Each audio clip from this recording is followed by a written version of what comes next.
At my sister's wedding reception, I walked up to the entrance and gave my name, but the staff looked confused. After checking the list, they politely said, "Sorry, your name isn't here." Shocked and embarrassed, I turned to my mother for an explanation. She smirked and said, "Did you really think you were invited? Strangers aren't allowed." I stayed calm, smiled, and replied, "Then I'll live like a stranger," before quietly walking away. But in the middle of the ceremony, my mother's phone suddenly started ringing nonstop. The silence of the country club parking lot was heavy, thick with the scent of manicured hedges and the distant, muffled thrum of a bass line thumping through the brick walls of the reception hall. I stood there, a specter in emerald silk, clutching a designer clutch that contained nothing but a lipstick I would never apply and a heart that felt like it had been put through a paper shredder. My name, Amber Hayes, the name I had carried with a quiet, desperate pride for 29 years, had been erased from the ledger of my own bloodline with the casual indifference one might use to strike a typo from a grocery list. I looked down at my hands that had spent months sketching delicate floral borders, calibrating font weights, and obsessing over the exact shade of gold for the monogrammed napkins, and for the first time, they felt like the hands of a stranger. I had walked through the fire for them, offered up my professional soul as a bridge to span the widening chasm between us, and in return, my mother had stood there in her shimmering, expensive gown and looked at me as if I were a smudge on a windowpane that needed to be wiped away before the guests arrived. The air around me felt suddenly vacuum-sealed, stripping the oxygen from my lungs as I stood on those cold, pristine stone steps. I remembered the way my father's voice used to resonate in our small, sun-drenched kitchen in the suburbs of Boston, back when the house felt like a sanctuary rather than a battlefield. He used to trace the lines of my drawings with his calloused index finger, his eyes crinkling at the corners as he told me I possessed a vision the world would eventually have to acknowledge. Those were my anchors then, the moments I held onto when the atmosphere in our home shifted, when Diana, my mother, began to view me not as a daughter, but as a secondary, less luminous version of her golden child, Madison. I thought I was simply the quiet one, the introspective one, the girl who preferred the company of charcoal sticks and oil paints to the cacophony of popular social circles. But as I stood in the shadow of the country club's opulence, the truth finally bled through the veneer of my childhood memories. I was not the quiet one by choice, I was the quiet one by exclusion. The realization didn't come as a sudden, thunderous epiphany. It arrived like the slow, agonizing thaw of an icy landscape, revealing all the wreckage I had spent nearly 3 decades hiding beneath layers of denial and misplaced devotion. I had lived my entire life in a state of performance, a perpetual audition for a role in a family play where the lead had already been cast, directed, and written by my mother. When my father died, that terrible, jagged day when the world simply stopped spinning for me while everyone else's continued to rotate, I became invisible. I remember the weight of my mother's arm around Madison's shoulders at the funeral, a physical barrier, a declaration of alliance that left me standing on the periphery, clutching my father's silk tie like a talisman against the encroaching cold. I was expected to grow up in the silence of that grief, to become the self-sufficient, low-maintenance accessory to their lives, while Madison was the fragile porcelain doll who required constant polish, constant adoration, and constant redirection of every spotlight. I had built a life of my own, a sturdy, beautiful life in the city, but the tether of that childhood trauma was long, and it was stubborn. Every Sunday, I made those phone calls, the ones that felt like checking in with a foreign consulate where my visa was perpetually under review. I brought gifts, I listened to the catalogs of Madison's triumphs, the engagements, the promotions, the house in the suburbs, the designer handbags, always waiting for the moment when I would be invited into the fold, when my own professional successes would be recognized as something other than a quaint hobby or a deviation from the norm. When I received that promotion at work, the one that meant sleepless nights and a level of competence that actually mattered, my mother had listened with the distracted patience of a person waiting for a commercial break to end. She hadn't heard me. She had only been waiting for her turn to speak about the ring, the wedding, the status, the ascension into the circles she had spent her life trying to penetrate through the sale of other people's homes.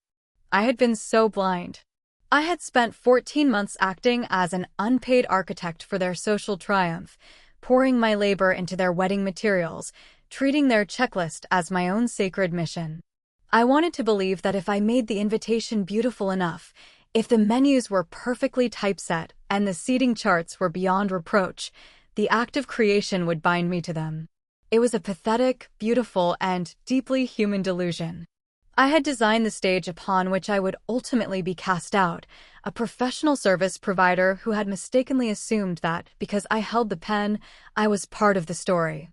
I thought of the seating charts, those carefully curated grids where every name had a place, every guest was accounted for, and my own name was conspicuously absent, floating in the ether of my sister's cold, calculated hierarchy.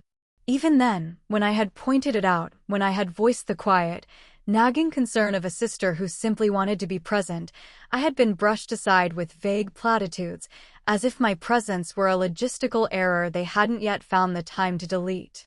The evening before the wedding, I had lain in my bed, staring at the ceiling, my heart pulsing with a mixture of terror and hope, like a gambler betting everything on a losing hand.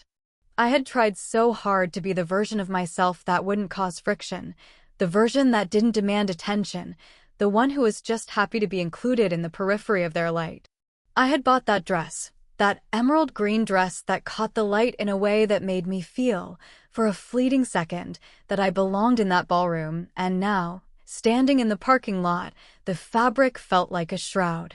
I was still Amber Hayes, but the person who had driven here that morning, the one who had believed that today might be the dawn of a new, warmer era for our family, was dead. She had died the moment my mother looked at me and asked, with that chilling, rehearsed civility, if I had really thought I was invited. I leaned back against the rough stone of the bench, watching the artificial cascade of the fountain. The water seemed to mock me with its endless, circular motion, a perfect metaphor for the cycles of abuse I had been trapped in. I thought about the wedding ceremony I had witnessed from the back row, the way my mother had wept for Madison, the way she had beamed at the cameras, and the way she had moved through the crowd with the grace of a queen who had finally secured her throne. I had been a prop in their production, a vendor they had hired to ensure the aesthetic was perfect, and now that the curtain was rising, they were cutting the dead weight. My phone buzzed in my hand, a sharp, buzzing vibration that felt like a jolt of electricity. It was Stephanie. She was coming, and for the first time in my life, I didn't have to apologize for the mess I was in. I didn't have to explain why I wasn't enough. I just had to survive the next few minutes until she arrived to pull me out of the wreckage. I looked at the distant lights of the ballroom, heard the faint swell of applause, and felt a strange, terrifying sense of liberation. They thought they were excluding me, but in reality, they had finally set me free. The realization that I had been reduced to a mere vendor in the eyes of my own mother, an invisible hand that had dutifully crafted the aesthetic of my sister's grand day, settled over me like a freezing rain as I sat on that stone bench. My fingers, still trembling from the adrenaline of my confrontation, clutched my phone until my knuckles turned white. When Stephanie's blue Honda finally pulled up to the curb, its headlights cutting through the growing dusk like a beacon in the storm, I felt a physical shift in my chest. For the first time, I wasn't just sitting in the wreckage of a broken expectation, I was being rescued from a battlefield I had been fighting on for nearly 30 years. As I climbed into the passenger seat, the smell of her car, familiar, safe, and devoid of the perfumed, suffocating atmosphere of my mother's home, overwhelmed me. I didn't have to explain.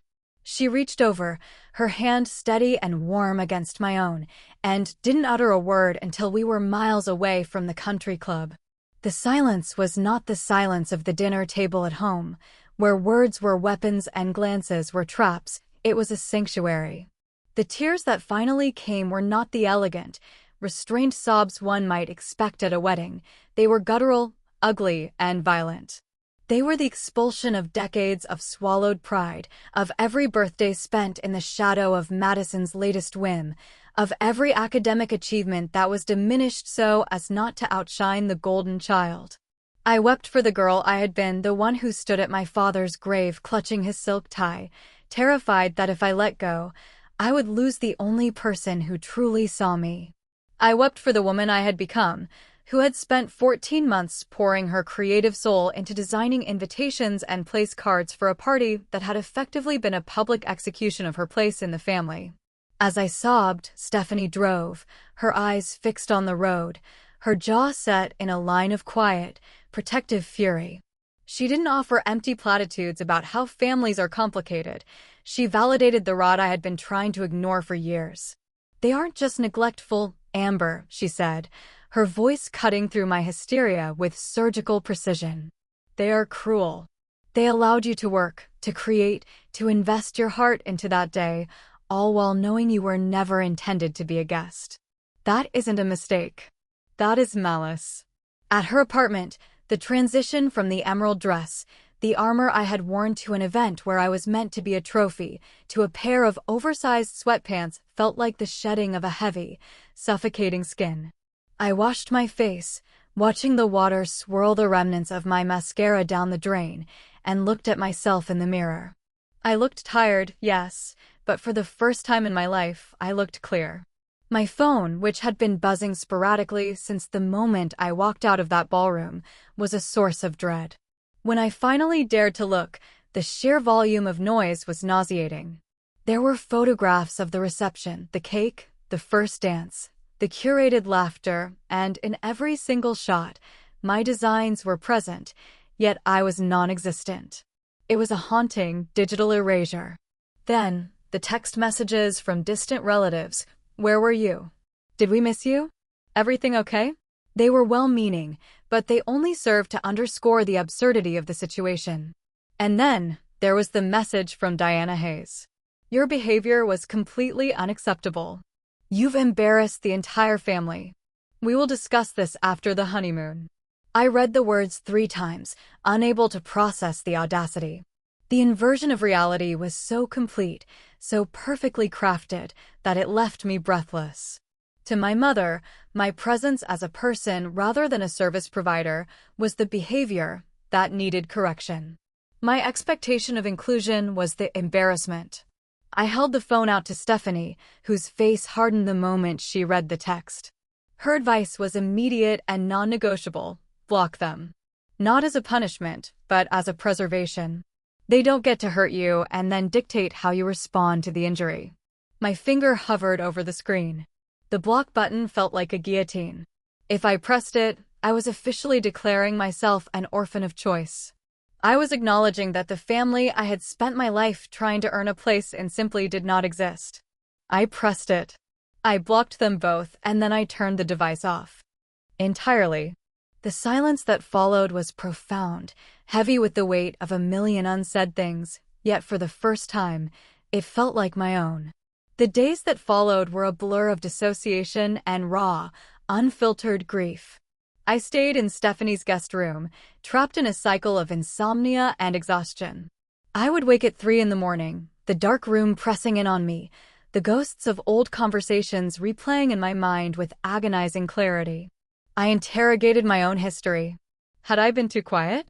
Had I been too demanding? I searched for the fatal flaw that made me unworthy of the love that was poured so effortlessly onto Madison. It was a torture I inflicted on myself, a final, desperate attempt to make sense of the senseless. By Wednesday, when I finally turned my phone back on, the torrent of messages was overwhelming. My mother's voicemail was a masterpiece of gaslighting. "Amber, this childish behavior needs to stop. You're making a scene over nothing." Nothing. Being publicly humiliated by my own blood was nothing. I deleted it without a second thought. I was beginning to realize that the perfect little family they touted on social media was a house of cards, and I was finally stepping out from underneath the falling debris. Stephanie, seeing me spiral deeper into the abyss, eventually took the choice out of my hands. She didn't let me sink. She pulled me up with the force of a tidal wave. She sat on the edge of my bed, opened the blinds, and effectively ended my hibernation. She had booked an appointment with a therapist, Dr. Rivera. The initial resistance I felt, the pride that told me I could handle this alone, evaporated the moment I stepped into the office. It was a space designed for clarity, not for the frantic, performative energy of my home life. As I sat in the chair, the words began to pour out.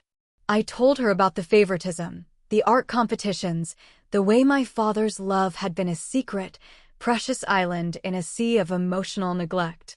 I laid bare the trauma of the wedding, the coldness of the country club staff, the visceral shock of being treated like an interloper at my own sister's celebration. Dr. Rivera listened, her expression neutral but intensely focused. "Amber," she said, her voice gentle but firm, "you are describing a pattern that is as old as it is destructive. Your mother has built her world on the back of a narrative where you are the scapegoat.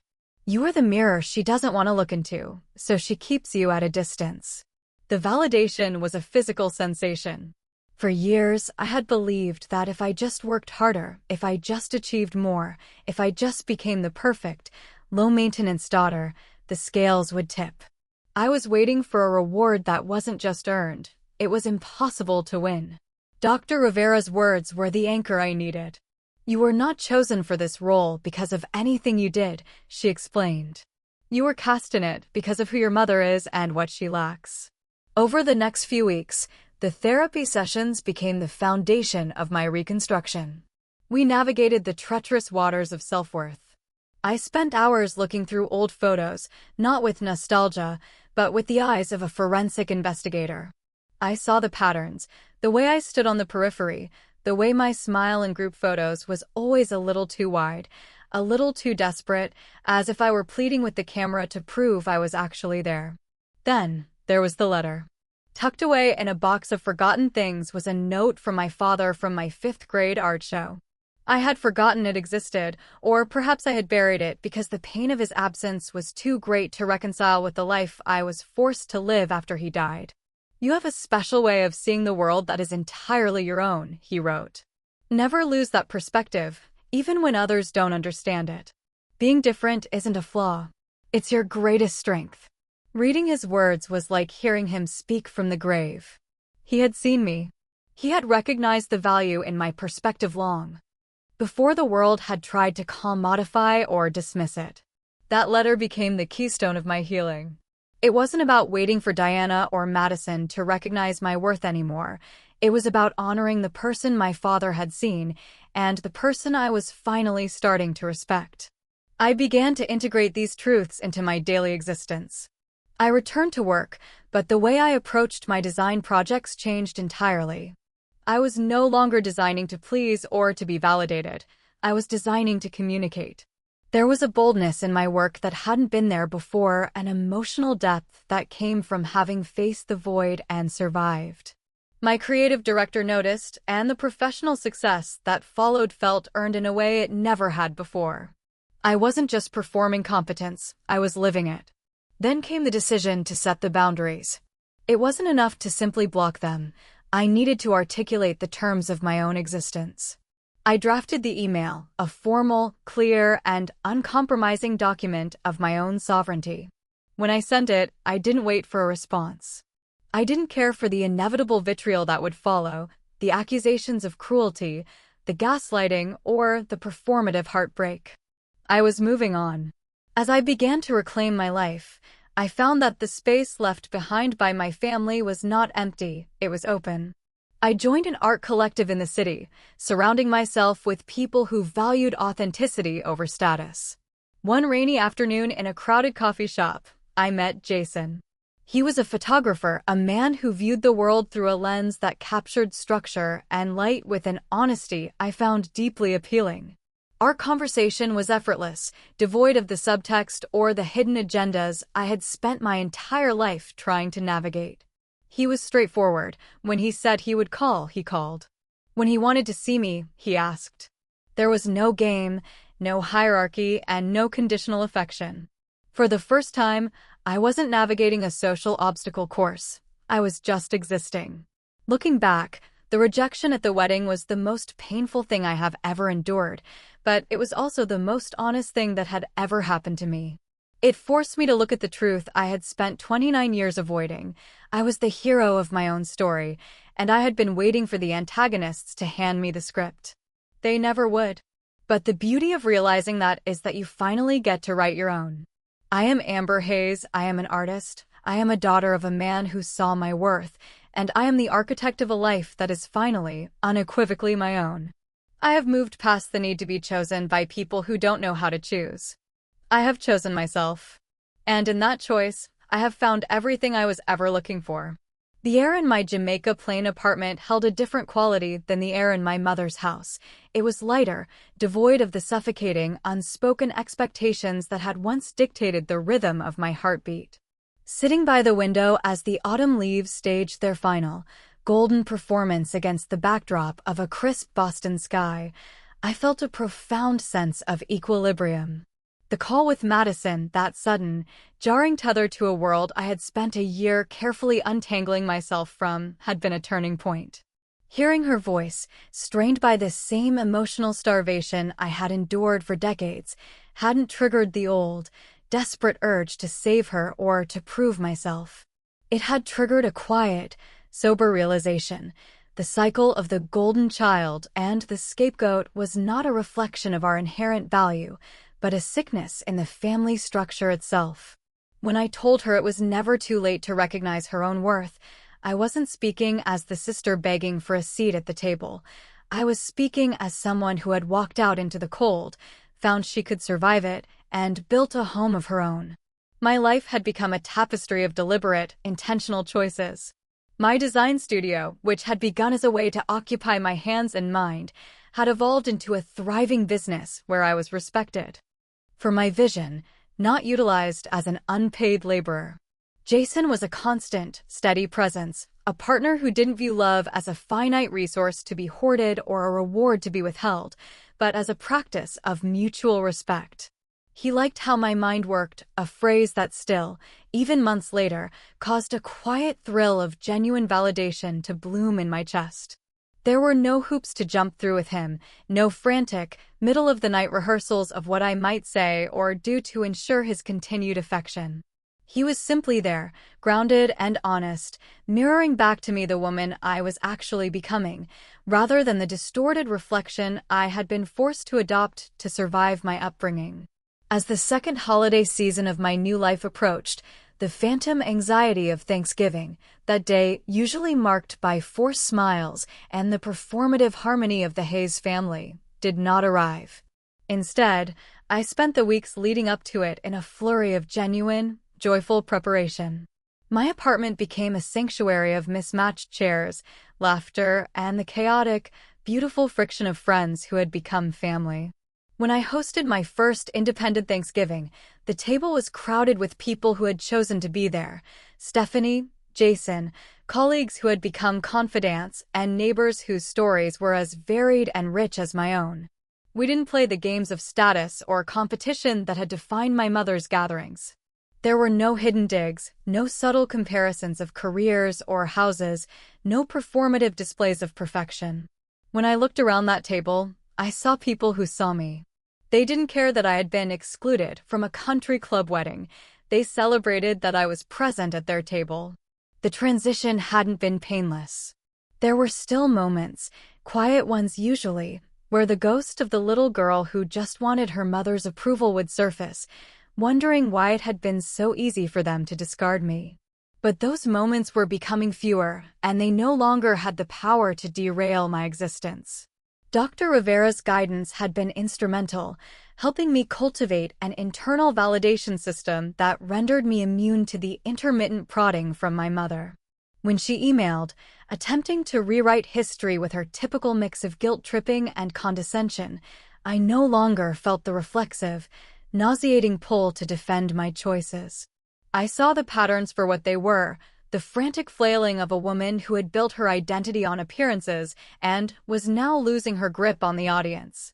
My responses were brief, polite, and impenetrable. I was no longer an actor in her play. I was an observer of her limitations. One afternoon, meeting a cousin for coffee, the weight of the transformation felt particularly tangible.